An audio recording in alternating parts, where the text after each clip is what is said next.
একদিন আসবে আমার চোখে দেখা, বলতেছি, মসজিদ থাকবে, আপনি থাকবেন, আপনার শহর থাকবে না। আমি ওই শহর চিনি যেখানে ঈসা আলাইহিস সালাম জিজ্ঞাসা করছিলেন কাইফা দাম্মারাকুমুল্লাহু তাদমিরা। আমি একটা দেশ তো দেখি না, এই পর্যন্ত 103টা দেখছি। 7 মহাদেশ দেখা শেষ আমার। বিদায় আমি ওই জায়গা চিনি যেখানে ঈসা আলাইহিস সালাম জিজ্ঞাসা করছে সমূলে ধ্বংস করলেন কিভাবে? কয় বিতনা বিল আফিয়া আসমাহনা ফিল হাবিয়া। ঘুমাইছিলাম ফুর্তি করতে করতে নিশ্চিন্তে, সকালে উঠা দেখি হাবিয়া দোজখের ভিতরে। মৃত্যু যদি নাও হয়, হতে পারে মসজিদ থাকবে, আপনি থাকবেন, কিন্তু বাড়ি থাকবে না। এরকম জায়গাও দুনিয়ায় শত আছে। সকালে উঠা দেখছে বাড়ি মাটির সাথে মিশা গেছে। হইতে পারে মসজিদের বদদুয়া লেগে যেতে পারে, মসজিদ চিৎকার দিতেছে না মুসল্লি কই। মসজিদ মসজিদ না, আল্লাহর ঘর।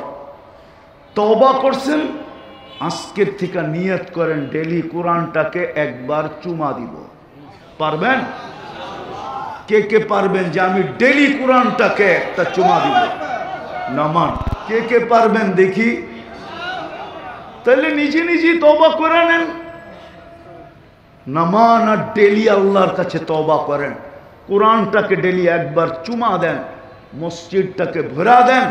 নাইলে একদিন আসবে আমার চোখে দেখা, বলতেছি, মসজিদ থাকবে, আপনি থাকবেন, আপনার শহর থাকবে না। আর আজকের থেকে মসজিদটাকে ভরা দিব।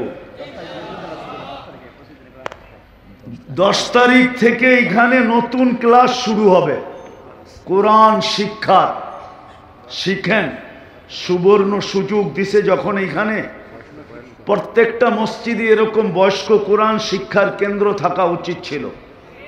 হ্যাঁ, কিন্তু হয়তো নাই এই কারণে, কেননা লজ্জা কাজ করতেছে তো, যে বয়স্ক হয়ে গেল, এখনো কোরআন শিখলাম না, মানুষে জেনা ফেলবে, লজ্জা কাজ করতেছে। কিন্তু আজকের লজ্জা যদি আপনি ভুলা যেতে পারেন, তো কালকের লজ্জার থেকে বেঁচে যাবেন। কোরআন আপনাকে টানতে টানতে জান্নাতে নিয়ে যাবে। আর আজকে যদি লজ্জা করলেন, তো কালকে লজ্জার শিকার হইতে হবে। আমি শেষ হাদিস দিয়ে শেষ করতেছি। আল্লাহর রসুলকে এক পর্বে আল্লাহ জিজ্ঞাসা করবে, বন্ধু, সুপারিশ করতে করতে তো অনেককে বাড়ি করে ফেললেন, আমি জানি কে আছে আর না আছে, আপনি বলেন তো আপনার উম্মত কয়জন দোজখে আছে? তো আল্লাহর রসুল বলবে, একজনও নাই, সব বাড়ি করে নিয়ে আসছি। তারপরে চোখে পানি আসবে। তা আল্লাহ জিজ্ঞাসা করবে, কাঁদেন কেন? তো বলবে, ইল্লা হাবাসাহুল কোরআন, আপনার কোরআন যাদেরকে বাধা দিয়া ফেলছে ওদেরকে বাড়ি করতে পারি না।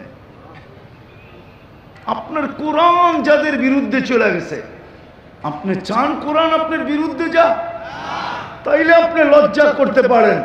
আর যদি চান যে কোরআন আমার বিরুদ্ধে না যাক, কেননা রসুলের সুপারিশ দিয়েও বাহির করা যাবে না, কোরআন বিরুদ্ধে চলে গেলে, তাইলে আজকে লজ্জাকে ছাড়েন। এই বৃদ্ধ বয়স্ক যেটা 10 তারিখ থেকে শুরু হবে, নিজের নামটাও এটার ভিতরে লেখান। কে কে লেখাবেন দেখি? পাক্কা?